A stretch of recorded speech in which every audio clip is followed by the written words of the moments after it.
Je vais maintenant vous présenter ma première transmission audio par laser. Alors le son, pareil, est loin d'être top, mais ça marche.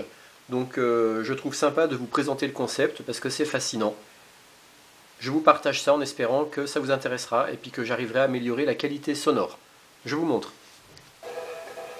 Musique sur l'ordinateur, qui ressort par la prise jack de l'ordinateur, qui va vers le petit montage sur cette breadboard avec le transistor qui amplifie la lime du laser, du stylet laser, qui est braqué sur une autre breadboard. Donc là je coupe le rayon laser, ça coupe la musique.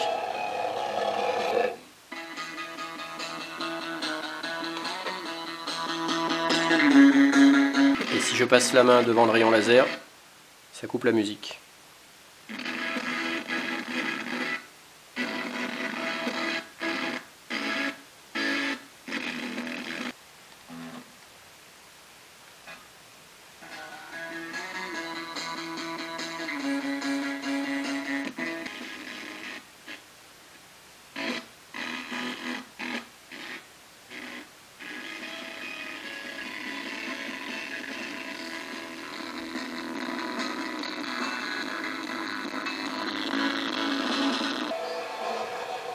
On voit bien la variation d'intensité du rayon laser qui est modulée par le signal de la prise jack. Donc le principe de fonctionnement il est tout simple, c'est que de l'autre côté j'envoie un signal, un rayon laser qui est modulé par le signal audio. Donc en fait le signal audio va moduler l'alimentation du stylo laser qui va envoyer un rayon plus ou moins puissant.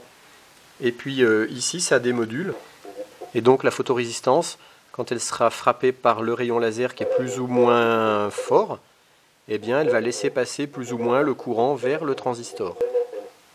Je vais maintenant vous présenter le schéma du montage pour que ceux qui ont un minimum de matériel puissent le reproduire chez eux, sachant que c'est vrai que pour l'instant, comme je vous disais, le son n'est pas parfait, mais j'espère arriver à améliorer la qualité du son en changeant peut-être des valeurs de certains composants. Voici le schéma de la transmission laser. Ici c'est le schéma de la première breadboard de l'émission. Et ici c'est le schéma de la deuxième breadboard de la réception.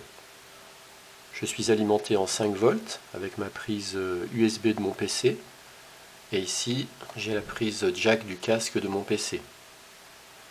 J'utilise un transistor BC547B. Ici le petit stylo laser qui est branché sur le collecteur du transistor. Il est en série avec une petite résistance parce que moi mon stylo laser est prévu pour fonctionner en 4,5 volts. Comme je l'alimente en 5 volts, j'ai mis une petite résistance de façon à ce qu'il ait la bonne tension compte tenu de sa consommation. Je ne me rappelle plus combien il consomme en milliampères. Et quand on connaît sa consommation, avec la formule U égale RI, on peut calculer la résistance à mettre en série. J'ai déjà décrit ça dans mes précédentes vidéos tutoriels. Le collecteur du transistor est piloté par la base du transistor, et la base du transistor reçoit le signal de la prise jack qui vient s'ajouter à la tension de mon pont diviseur, ce qui fait que la base de mon collecteur est polarisée à la bonne tension pour pouvoir être passant tout le temps entre base et émetteur. Et donc c'est le courant de base qui va piloter le courant collecteur-émetteur, et ainsi mon stylo laser va être plus ou moins polarisé et va envoyer un rayon plus ou moins fort. Donc en fait c'est la base, enfin c'est le signal de la prise jack qui va piloter l'alimentation de mon stylo laser, de façon à ce que le stylo laser sera plus ou moins alimenté en courant, et on verra un signal, un rayon laser plus ou moins fort. Ce rayon laser il est dirigé sur une photorésistance.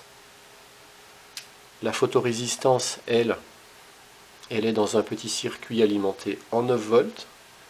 J'ai ici un haut-parleur, ici un autre transistor qui est le TIP 122, la photorésistance est reliée d'un côté au plus 9 volts et de l'autre côté à la base de mon transistor.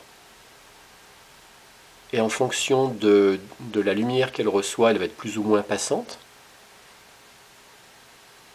Et donc, comme cette lumière qu'elle reçoit, c'est le rayon laser, et bien en fonction de l'intensité du rayon laser, elle va laisser passer plus ou moins de courant entre le 9 volts et la base du transistor.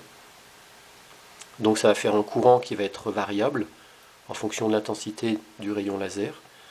Ce courant variable par la base va donc piloter le courant entre collecteur et émetteur du transistor, ce qui fait que le haut-parleur va se retrouver plus ou moins polarisé lui aussi.